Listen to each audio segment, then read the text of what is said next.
سارے وظائف جو آپ کر سکتے ہیں وہ ضرور کریں. بہرحال بعض اوقات کسی کی مجبوری ایسی ہو سکتی ہے کہ اسے آفس کی مجبوریوں کی وجہ سے یا اپنے کاروبار کی مصروفیت کی وجہ سے یا بچوں کی دیکھ بھال کی وجہ سے ہماری اسلامی بہنوں کو ٹائم نہ ملے، یا بعض اوقات صحت بھی اجازت نہیں دے رہی ہوتی.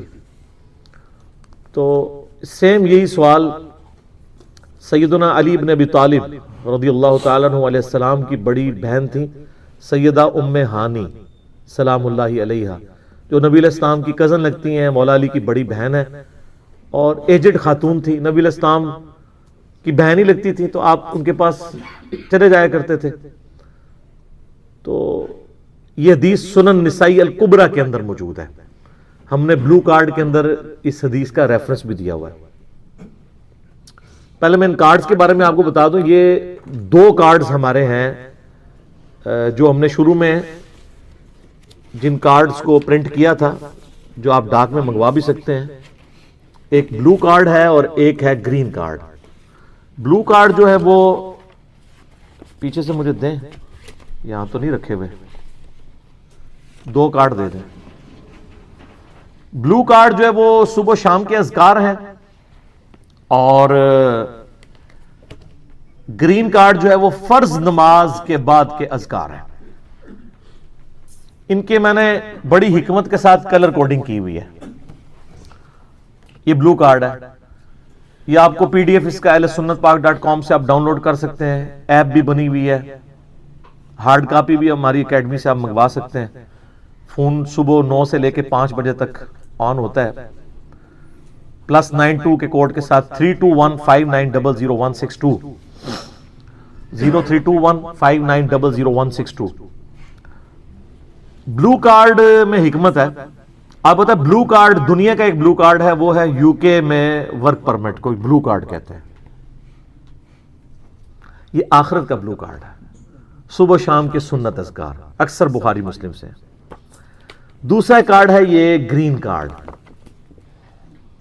آخرت کا. دنیا کا بھی گرین کارڈ ہوتا ہے، وہ تو سب کو ہی پتا ہے، امریکن نیشنلٹی. یہ آخرت کا گرین کارڈ، فرض نماز کے بعد سنت اذکار. پھر میں نے ایک مختصر کارڈ بھی بلو کارڈ میں سے نکالا، یہ اورنج کارڈ. جادو ٹونا، وبائی امراض، قدرتی حادثات سے بچنے کے سنت وظائف. یہ سب آپ کو پی ڈی ایف فارم میں اویلیبل ہیں، فریلی آپ ڈاؤن لوڈ کر کے. اس میں صرف 5 اذکار ڈالے تھے. جو بلو کارڈ پورا نہیں پڑھ سکتا کم از کم یہ پڑھ لیں، تو اس کے لیے اس معاملے میں انشاءاللہ تعالی آسانی ہو جائے گی.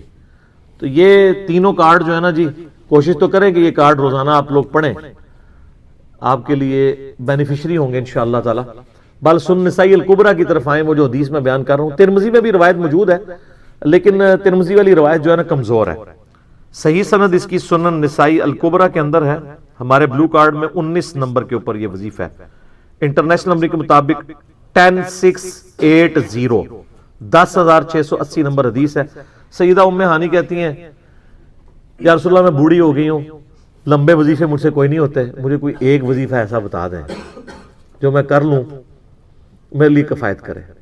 سر جو وظیفہ پھر لیا ہے نا مولا علی کی بہن نے، وہ ایسا وظیفہ ہے کہ مجھے ابھی تک اتنا تگڑا اور کوئی وظیفہ نہیں احادیث میں نظر آیا جس کی اتنی فضیلت ہو. آپ علیہ السلام نے فرمایا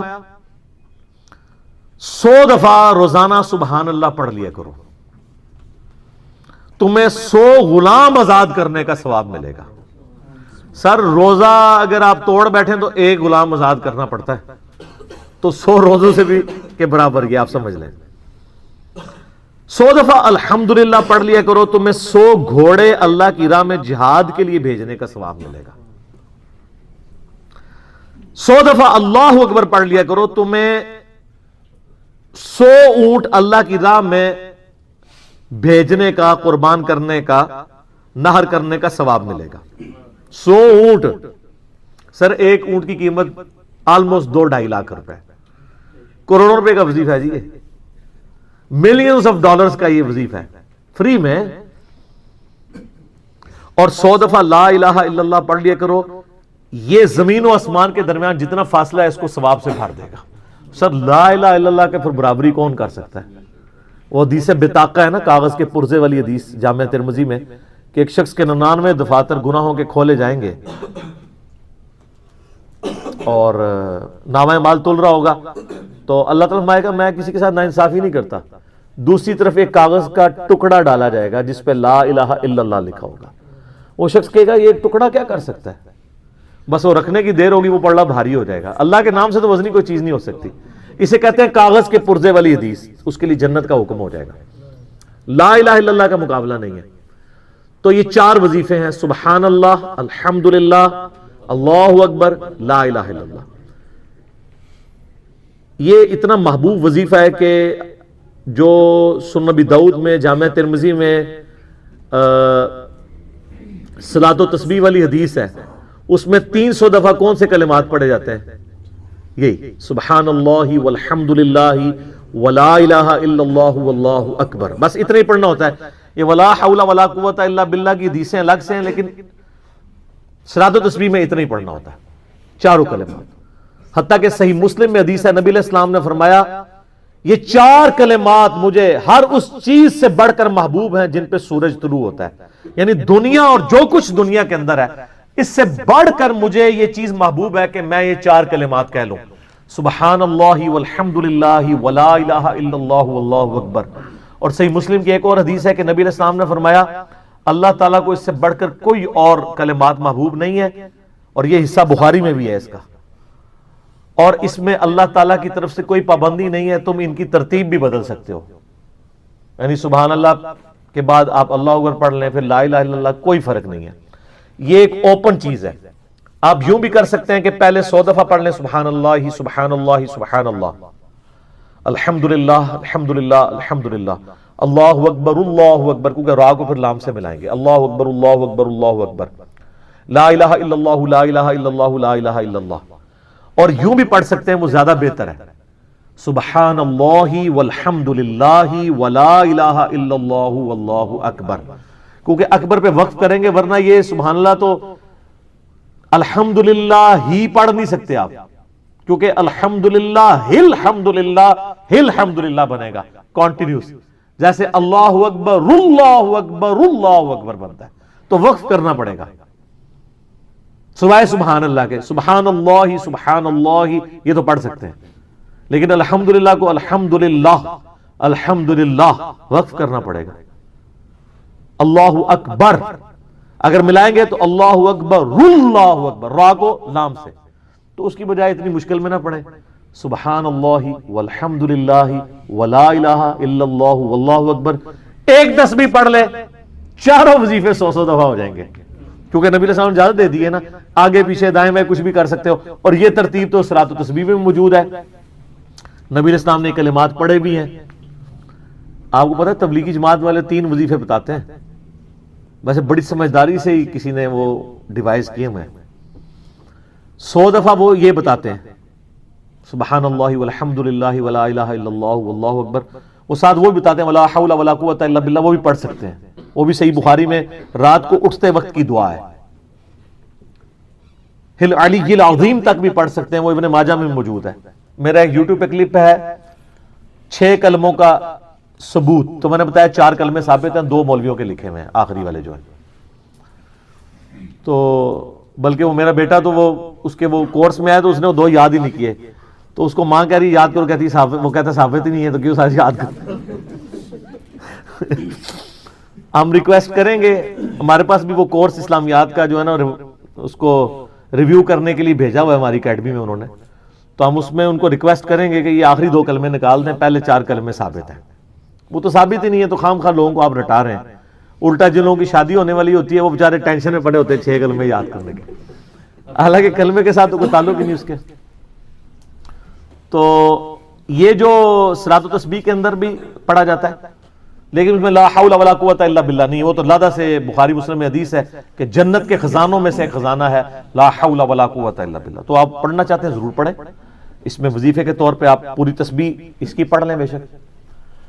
تو تبلیغ جماعت والے یہ بتاتے ہیں 100 دفعہ درود شریف بتاتے ہیں اور 100 دفعہ استغفار بتاتے ہیں. تو بہت انٹلیکچوئل چیز ہے. یہ وظیفہ اتنا کمال ہے کہ آپ کے ہر فرض نماز کے بعد یہ وظیفہ نبی علیہ السلام نے مشروع کیا ہے. مسلم شریف میں حدیث ہے ہر فرض نماز کے بعد یہ وظیفہ پڑھنے والا کبھی نامراد نہیں جاتا. 33 دفعہ سبحان اللہ، 33 دفعہ الحمدللہ اور 34 دفعہ اللہ اکبر. اور ایک حدیث میں ہے مسلم شریف کی کہ جو پڑھے 33 دفعہ سبحان اللہ، 33 دفعہ الحمدللہ، 33 دفعہ اللہ اکبر اور 100 کا عدد پورا کرنے کے لیے پڑھ لے لا الہ الا اللہ وحدہ لا شریک لہ لہ الملک ولہ الحمد وہو علی کل شیء قدیر. 100 کا عدد اس سے بھی پورا کر سکتے ہیں اور 100 کا عدد اللہ اکبر کہہ کے بھی پورا کر سکتے ہیں. تو اس کے سارے گناہ معاف کر دیے جائیں گے اگرچہ سمندر کی جھاگ کے برابر ہی کیوں نہ ہو. لیکن وہ صغیرہ گناہ، کبیرہ گناہ صرف توبہ سے معاف ہوتے ہیں. وہ صحیح مسلم میں حدیث ہے کہ اگر بڑے گناہوں سے بچا جائے تو ایک جمعے سے دوسرا جمعہ، ایک رمضان سے دوسرا رمضان اور ایک نماز سے دوسری نماز درمیان کے گناہوں کا کفارہ بن جائے گی. لیکن جو نماز ہی نہیں پڑھتا تو جمعہ پڑھتا رہے تو وہ تو بڑے گناہوں سے نہیں بچا ہوا نا. مسلم شریف میں حدیث ہے بندے کے کفر اور اسلام کے درمیان فرق نماز ہے. یہ نہ ہوگا ایک رمضان پڑھ لے اگر رمضان کے لیے بیچ چلے سارے، نہیں نہ، اس طرح نہیں ہوگا. تو یہ وظیفہ اتنا کمال ہے. بخاری مسلم دونوں میں حدیث ہے کچھ غریب صحابہ حضور کے پاس ہے، یا رسول اللہ ہر مقابلے میں ہم برابری کر لیتے ہیں امیر اصحاب کی. وہ روزے رکھتے ہیں ہم بھی روزے رکھ لیتے ہیں، وہ نمازیں پڑھتے ہیں ہم بھی نمازیں پڑھ لیتے ہیں، وہ جہاد کرتے ہیں ہم بھی جہاد کر لیتے ہیں. ایک معاملے میں آ کے ہم مارے جاتے ہیں. قرآن میں بار بار ہے اللہ کی راہ میں خرچ کرو، ہم تو خود ہی غریب ہیں، تو آپ ہمیں کوئی اس کا حل تجویز کریں. تو آپ فرمایا میں تمہیں ایک ایسی چیز بتاتا ہوں کہ تم ان کی برابری کر لو گے. تم ہر فرض نماز کے بعد 33 دفعہ سبحان اللہ، 33 دفعہ الحمدللہ، 34 دفعہ اللہ اکبر پڑھ لیا کرو. یہ بخاری مسلم دونوں میں. کچھ دنوں کے بعد پھر وہ حاضر ہوئے، یا رسول اللہ وہ تو امیر صحابہ کو بھی پتہ چل گیا، وہ بھی یہی کچھ پڑھ رہے ہیں. اب ہم کیا کریں؟ تسی تک لو جناب، تسی گرین کارڈ دے تے بلو کارڈ دے چکر پہ ہو، دنیا دے آخرت کے نہیں. صحابہ کرام آخرت کے بلو اور گرین کارڈ کی بات کرتے تھے. تو نبی علیہ السلام مسکرائے، آپ نے فرمایا ذالک فضل اللہ یؤتی من یشاء، یہ اللہ کا فضل ہے، میں تو اللہ کا فضل نہیں روک سکتا. ٹھیک ہے نا؟ تو ظاہر گیون سرکمسٹانسز اللہ کے دیے ہوئے ہیں، اس کے اندر آپ بیسٹ پرفارم کرنے کی کوشش کریں. اللہ کے فضل کو تو کوئی روک نہیں لگا سکتا نا. کوئی یہ نہیں کہہ سکتا کہ جی وہ یعنی تیرے ہوتے جنم لیا ہوتا کیوں نہیں ہوا، ہو سکتا ہے ابو جہل ہی ہوتا. تو جس حال میں اللہ نے رکھا ہے اسی کو آپ بہتر سمجھیں. تو اس طرح کی کئی احادیث ہیں جو ان وظیفوں کو سپورٹ. اچھا مسلم شریف میں ایک حدیث میں یہ بھی ہے کہ 10 دفعہ سبحان اللہ، 10 دفعہ الحمدللہ اور 10 دفعہ اللہ اکبر. اگر کسی کے پاس ٹائم تھوڑا ہے نا تو فرض نماز کے بعد یہ بھی پڑھ سکتا ہے. 10 دفعہ بھی وظیفہ یہ والا کیا جا سکتا ہے. ایک بڑی رکت انگیز حدیث ہے، ہمارے یوسف بھائی نے اس پہ کلپ بھی بنایا ہے، صفین کی راتوں میں. بخاری مسلم دونوں میں حدیث ہے. مولا علی علیہ السلام خود روایت کر رہے ہیں. وہ کہتے ہیں کہ نبی علیہ السلام کو جب اللہ نے کشادگی دی، کچھ غلام آپ کو گفٹ ملے، تو میں نے فاطمہ سے کہا کہ تم پورا دن گھر کی صفائی کرتی ہو، چکی چلاتی ہو، اس کی وجہ سے ان کے ہاتھ پہ بھی نشان بن گئے تھے. اس طریقے سے سامان اٹھا کے لاتی تھیں تو وہ رسی کے نشان یہاں پڑے ہوئے تھے. تو نبی علیہ السلام سے جا کے جو ہے وہ ایک غلام ڈیمانڈ کر لیتے ہیں جو ہمیں ذرا ہیلپ آؤٹ کر دے گا. جب سب کو مل رہا ہے تو ہمیں بھی مل جائے گا. تو سیدہ فاطمہ حاضر ہوئی. یہ حدیث بخاری میں بھی ہے، مسلم میں بھی ہے. تو حضور علیہ السلام کے پاس گئیں، بات نہیں کر سکی. طبیعت میں تربیت کس کی تھی سر؟ بولڈنس نہیں تھی وہ والی، حالانکہ باپ ہے اور حضور کو پتا تھا اپنی بچی کی عادت کا. تو وہ گئیں، بات نہیں کر سکی، واپس چلی گئی. تو حضور علیہ السلام محفل برخاست ہوئی، آپ خود آ گئے. سر وہ حدیث کمال ہے. مولا علی کہتے ہیں میں اور فاطمہ ایک چادر میں لیٹے ہوئے تھے اور نبی علیہ السلام ہمارے گھر میں آئے اور پاؤں کی جانب سے نبی علیہ السلام ہمارے بستر میں داخل ہوئے، حتیٰ کہ آپ کے پاؤں کی ٹھنڈک ہم نے اپنے سینے پہ محسوس کی. یعنی حضور علیہ السلام نے پاؤں کی جانب سے اپنے پاؤں انٹر کیے اور وہ پاؤں سیدہ فاطمہ اور مولا علی کے سینے تک پہنچ گئے تو انہوں نے ان کو سینے سے لگا لیا. سر یہ فرینکنس کسی صحابی کو نصیب ہو سکتی ہے؟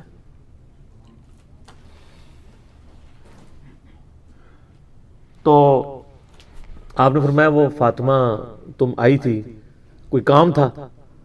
سیدہ فاطمہ سے پھر بھی بات نہیں نکلی. تو حضرت علی کہتے ہیں میں نے نا پھر کہا یا رسول اللہ وہ میں نہیں بھیجا تھا, پورا دن کام کرتی ہے. آپ کی بیویاں کہتی ہیں ہماری کوئی ذمہ داری نہیں ہے. یہ بھی تو بیوی تھی نا. بخاری مسلم میں حدیث ہے جنتی عورتوں کی سردار ہے فاطمہ سلام اللہ علیہا. تو میں نے غلام کے لیے عرض کیا تھا یہ تھک جاتی ہے ہمیں ہیلپ آؤٹ کر دے گا. آپ علیہ السلام فرمایا میں تمہیں اس سے بہتر نہ چیز عطا کروں. کہ یا رسول اللہ عطا کرے. یعنی آپ لوگ تو سمجھ رہے ہوں گے کہ غلام مانگا ہے تو شاید ایک گھوڑا بھی ساتھ گفٹ مل جائے گا. ان کا جب رات کو بسترے پہ جانے لگو نا تو 33 دفعہ سبحان اللہ, 33 دفعہ الحمدللہ اور 34 دفعہ اللہ اکبر پڑھ لیا کرو. یہ تمہارے لیے اس غلام سے بھی بہتر ہے. یعنی سارے دن کی تھکاوٹ اتر جائے گی. سر یہ بہت بہترین وظیفہ ہے. تو اچھا یہ حدیث مولا علی پوری زندگی سنایا کرتے تھے کیونکہ حضرت فاطمہ اور مولا علی کی ایک محبت بڑی مثالی تھی. پھر لوگ بھی جو ہے نا وہ مولا علی سے پوچھا کرتے تھے وہ فاطمہ والی حدیث تسبیح فاطمہ, اسے تسبیح فاطمہ اس لیے کہا جاتا ہے. تو یہ حدیث جب بیان کی مولا علی نے تو آگے نے تابعی نے پوچھ لیا, بخاری مسلم دونوں میں ہے, کہ حضرت علی کہتے ہیں کہ وہ دن ہے آج کا دن ہے میں نے کبھی یہ وظیفہ چھوڑا نہیں ہے.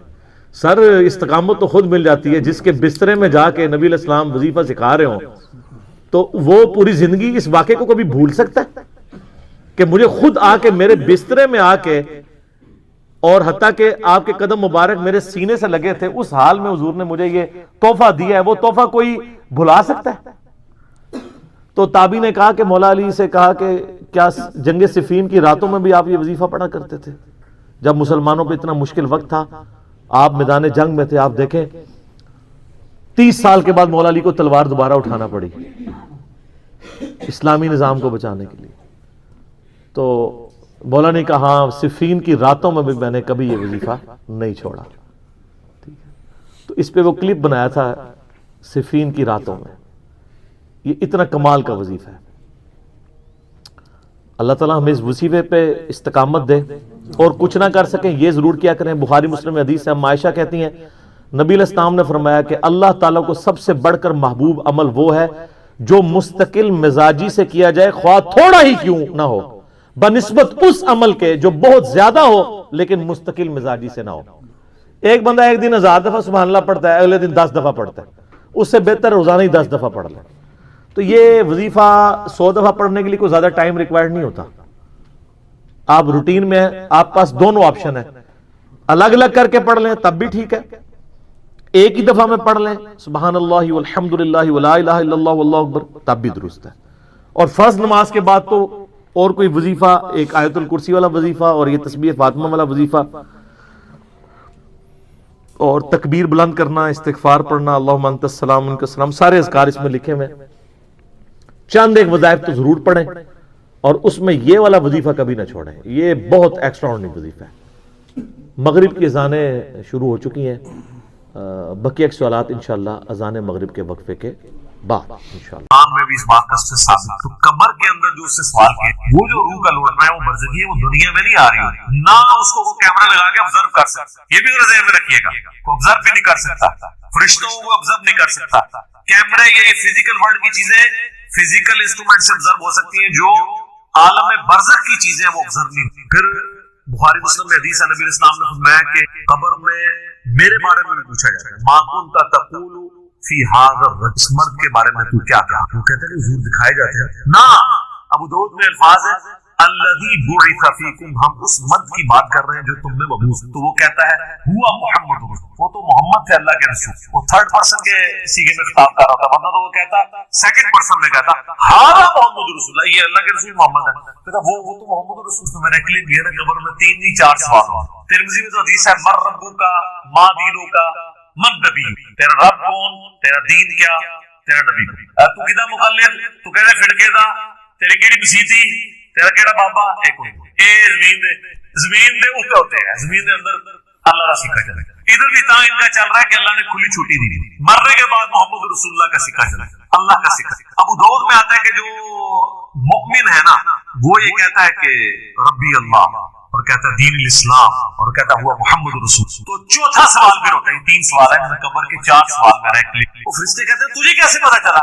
وہ کہتا ہے میں نے اللہ کی کتاب پڑھی تو میں نبی علیہ السلام پہ ایمان لایا, ان کے سچ ہونے کی تصدیق کی. تو پھر اس کے لیے یہ چوتھا سوال ہے کہ اسے پتا. تو جنہیں کتاب پڑھی نہیں اور وہ حافظ قرآن نہیں پڑھتا, ترجمے میں پڑھ رہا ہے, ٹائم کو پتا لگتا ہے کہ اس کے لکھے ہے, بنا تو ہی پتا چلے گا. اور بخاری میں ہے کہ منافق سے جب سوال ہوتے ہیں تو ہر سوال کے جواب میں کہتا ہے لا ادری لا ادری, ہائے آتا لا ادری لا ادری, ہائے افسوس ہائے افسوس مجھے. تو فرشتے اسے تو چوتھا سوال پھر کر جب وہ کہتا ہے نا مجھے کچھ پتا نہیں, تو وہ پھر کہتا ہے کہ میں تو وہی کہتا تھا جو لوگ کہتے تھے, سن سنا کے سن, یعنی ہم تو شروع سے ہی یہ ہیں, ہم تو شروع سے یہ ہیں, ہم تو شروع سے ہی ہار مانتے ہیں, میں تو یہی کہتا تھا. تو فرشتے کہتے ہیں لا دریتا ولا تلیتا, کیا تو نے خود ادراک کرنے کی کوشش نہیں کی, خود پڑھنے کی کوشش نہیں کی, یا کوئی ایسا شخص جو تجھے بتا دیتا اگر تو پڑھنا نہیں جانتا تھا. تو فرشتے پھر اسے گھس مارتے ہیں اور زمین و آسمان کی ہر مخلوق اس کی آواز سنتی ہے سوائے جن و انس کے. اگر یہ سن لیں تو بے ہوش ہو جائے. اور حقیقت بات ہے کہ آپ اتنے بڑے بڑے جو بزرگ دفنا کے آتے ہیں نا, ان کے گھس کی آواز اگر آپ کو آئے نا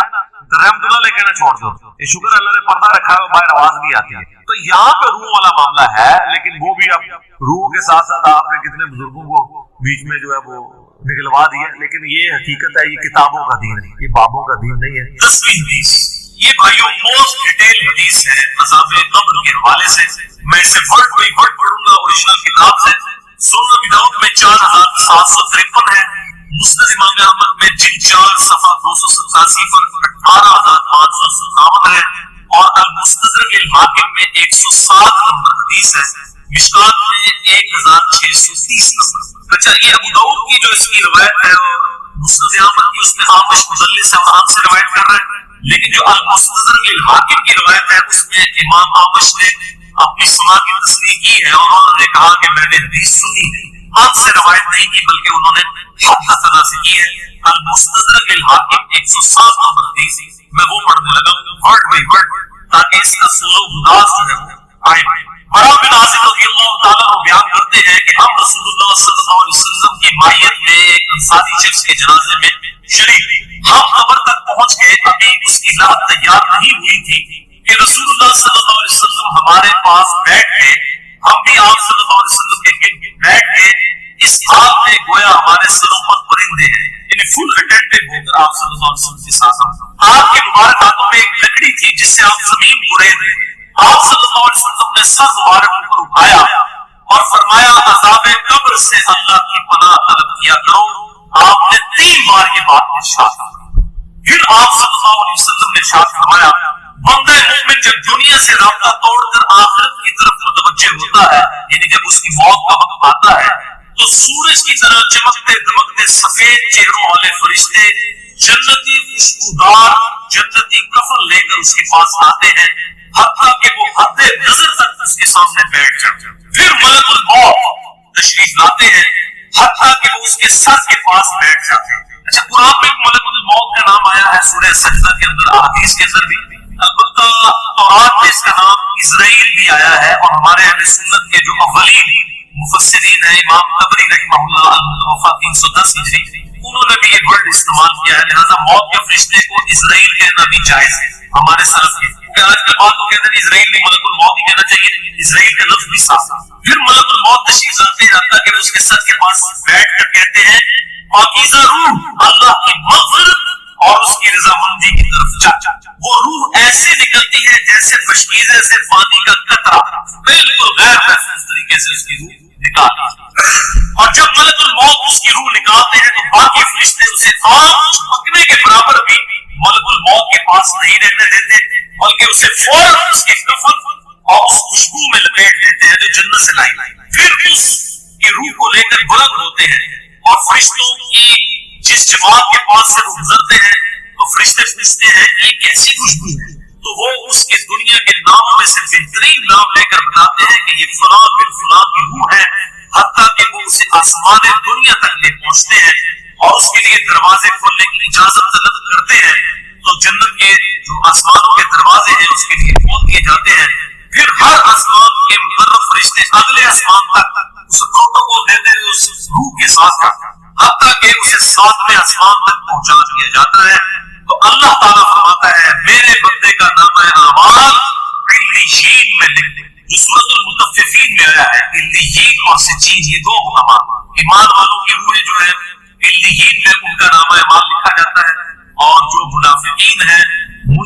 سے جین میں لکھا. سورۃ المطففین سورت نمبر 83 ہے، پارہ نمبر 30 ہے. اور اسے واپس دنیا کی طرف لے جاؤ کیونکہ میں نے انہیں اسی دنیا سے پیدا کیا اور اسی میں انہیں لوٹاؤں گا اور پھر دوبارہ اسی سے نکالوں. پھر اس کی روح اس کے جسم کی طرف لوٹا دی جائے. لیکن یہ لوٹنا دنیا کا سا لوٹنا نہیں ہوگا، یعنی وہ لوٹنے کے بعد یہ نہیں ہے کہ مردہ قبر میں وہ بیٹھ جائے گا میں نظر آئے گا. یہ سب کچھ برزخی معاملات ہوں گے جو میں نے پچھلی دفعہ ڈسکس کیے تھے سورہ فاطر کی آیت نمبر 42 کے تحت کہ نیند کی حالت میں بھی انسان کی روح قبض ہوتی ہے لیکن اس کو چٹکی کاٹے تو جا روح کا تعلق بھی رہتا ہے اس حالت میں بالکل اس طریقے سے. ایک ڈفرنٹ لائف ہے برزخی. پھر دو فرشتے اس کے پاس آتے ہیں یعنی اس کی قبر میں اسے بٹھا کر پوچھتے ہیں. اب یہ وہ 4 سوال یہاں پر آ رہے ہیں اس ڈیٹیل میں. پہلا سوال کرتے ہیں تیرا رب کون رب؟ وہ کہتا ہے ربی اللہ، میرا رب اللہ ہے. دوسرا سوال پوچھتے ہیں تیرا دین کیا؟ ماں دین، تیرا دین. وہ کہتا ہے میرا دین اسلام ہے. پھر پوچھتے ہیں کہ وہ آدمی جو تم میں مبعوث کیے گئے وہ کون ہے؟ یہاں پر وہ ڈیٹیل ہے الذی بعث فیکم، وہ شخص جو تم میں مبعوث کیا گیا تھا وہ کون ہے؟ یہ جو کہتے ہیں قبر میں صلی اللہ علیہ وسلم آ جاتے ہیں تو کسی عزیز نہیں. اس میں ڈیٹیل آ گئی کہ اس سے پوچھا جاتا ہے جو شخص تم میں پیغمبر بنا کر بھیجا گیا وہ کون؟ تو وہ کہتا ہے ہوا محمد رسول اللہ، اللہ کے رسول محمد صلی اللہ علیہ وسلم. مسئلہ حاضر و ناظر میرا ریکارڈ ہے، مسئلہ نمبر 7 جس میں میں نے یہ تمام شبہات کیے. یہ 3 سوالوں کے بعد اچھا جامع ترمذی میں ایک حدیث ہے 3120 اس میں الفاظ ہے کہ وہ پوچھتے ہیں من نبی، تیرا نبی کون ہے؟ اس میں جو ہے نا کہ اس شخص کے بارے میں تیرا کیا عقیدہ ہے، اس میں من نبی کا الفاظ ہے. جامع ترمذی 3001. اللہ کا شکر ہے کہ یہ نہیں پوچھتے تیرا فرقہ کون سا ہے، کس امام کی تقلید کرتا تھا، کیڑی مسیتی تو نماز پڑھتا ہے، لیکن کوئی چیز تیرا رب کون ہے، تیرا دین اور نبی صلی اللہ علیہ وسلم. دنیا میں بھی ہم یہ کہتے ہیں اللہ رسول فلان، یہ بات تو قبر کے اندر جا کر بھی یہی سوال. آپ کو جب 3 سوالوں کے جواب دیتے ہیں تو فرشتے 4تھا سوال اس سے پوچھتے ہیں جو میں نے قبر کا 4تھا سوال مسئلہ نمبر 38 تمہیں کیسے پتا چلا ان 3 سوالوں کے جواب تمہیں کیسے آئے؟ وہ کہتا ہے میں نے اللہ کی کتاب پڑھی تھی، میں اس کتاب پر ایمان لایا اور میں نے اس کے حق ہونے کی. اللہ کی کتاب پڑھی ہوگی تو تصدیق کرے گا. اگر سنا کے سنی ہوگا کیا تصدیق کرے گا؟ پڑھا کے سنی ہوگا تو تصدیق. پھر آسمان سے آواز آتی ہے میرے بندے نے سچ کہا، اس کے لیے جنتی بچھونا بچھا دو، اسے جنتی لباس پہنا دو اور اس کے لیے جنت کی طرف دروازہ کھول دو. قبر کے اندر ہی جنت کی طرف دروازہ کھول. یہ آپ سمجھ لیں جیسا یہ بیٹھ سکتے موبائل رکھ کے اور جناب لیپ ٹاپ رکھ کے سامنے لوگ بیٹھے ہوتے ہیں نا تو ایک دوسری دنیا میں چلے جاتے ہیں. جنت کا فزیکلی دروازہ کھول دیا جائے گا، اس کو جنت کی ہوائیں بھی خوشبو بھی آئے گی اور انتظار ہوتا رہے گا. وہاں اسے ہوا کی جھونکے اور خوشبو بھی آتی ہوگی اور حد نظر تک اس کی قبر کو اشارہ کر دیا جائے گا. خوبصورت چہرے، خوبصورت لباس اور بہترین خوشبو والا ایک شخص اس کے پاس قبر میں آئے گا اور کہے گا اس چیز سے خوش ہو جا جو چیز تجھے خوش کر دے. یہ وہ دن ہے جس کا تجھ سے وعدہ کیا جاتا تھا. وہ شخص پوچھے گا کہ اے شخص تو کون ہے؟ تیرا چہرہ بھلائی لانے والا چہرہ ہے. وہ جواب دے گا میں تیرا عمل صالح، یعنی نیک اعمال ایک خوبصورت انسان کی شکل میں اس پر میں آیا. تو پھر وہ شخص کہے گا اے اللہ، اے میرے رب جلدی کر، فوراً قیامت قائم فرما دے حتیٰ کہ میں اپنے اہل و عیال کی طرف چلا جاؤں. یعنی مومن کہے گا اللہ جلدی جلدی قیامت ہے، مجھے تو رزلٹ نظر آ رہا ہے، مجھ سے انتظار نہیں ہو تو فوراً قیامت آئے. ابھی 7 کا کلاس آنے والا. جب کافر اور مجرم شخص دنیا سے جاتا ہے آپ صلی اللہ علیہ وسلم نے فرمایا سیاہ چہروں والے فرشتے بالوں سے بنا ہوا ایک کمبل لے کر آسمان سے نازل ہوتے ہیں اور حد نظر فاصلے تک اس کے سامنے بیٹھ جاتے ہیں. پھر ملک الموت، موت کا فرشتہ آتا ہے حتیٰ کہ اس کے سر کے پاس بیٹھ جاتا ہے اور کہتا ہے خبیث روح اللہ کی ناراضگی کی طرف چل. وہ روح اس کے جسم میں پھیل جاتی ہے تو وہ ملک الموت اس طرح اسے کھینچتا ہے جیسے لوہے کی سلاخ کو گیلے اون میں سے کھینچا جاتا ہے. گرم سلاخ ہے وہ اونی کپڑے کے اندر گیلے کے اندر ڈال کے یوں کھینچی جائے نا اس طرح اس کے پورے جسم سے اس کی. پھر ملک الموت سے باقی فرشتے اس کی روح کو لے کر پلک جھپکنے کے برابر بھی وہاں نہیں رہنے دیتے حتیٰ کہ وہ اسے بالوں سے بنے ہوئے کمبل میں لپیٹ لیتے ہیں اور اس سے زمین کے مردار سے نکلنے والی انتہائی پوری بدبو نکلتی. وہ اسے لے کر اوپر چڑھتے ہیں تو وہ فرشتوں کی جس جماعت کے پاس سے گزرتے ہیں تو فرشتوں کی جماعتیں کہتی ہیں کیسی خبیث روح ہے. وہ کہتے ہیں یہ فلاں بن فلاں کی روح ہے اور وہ اس کی دنیا کا انتہائی کبھی نام لے کر بتاتے ہیں